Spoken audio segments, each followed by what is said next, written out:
Костер. Притча.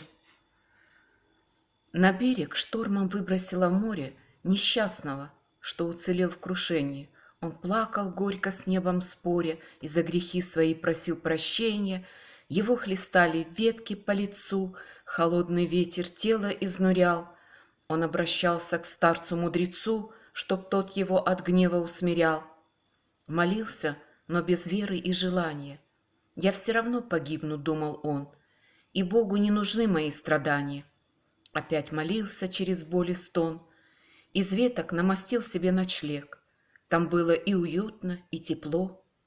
И слава Богу, думал человек, хоть в этом мне немного повезло. Был безысходностью и голодом измучен. Ушел искать еды какой-нибудь. И тут вмешался этот самый случай, что смог его всю жизнь перевернуть. Горел его шалаш, приют.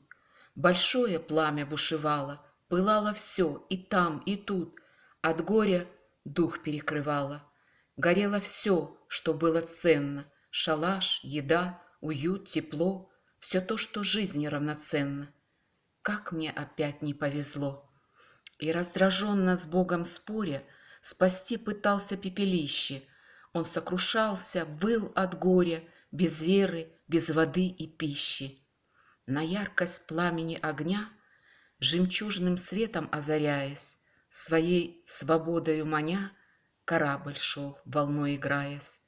А утром, рано на рассвете, увидел в бирюзовом цвете корабль, бегущий по волне. Как вы узнали обо мне?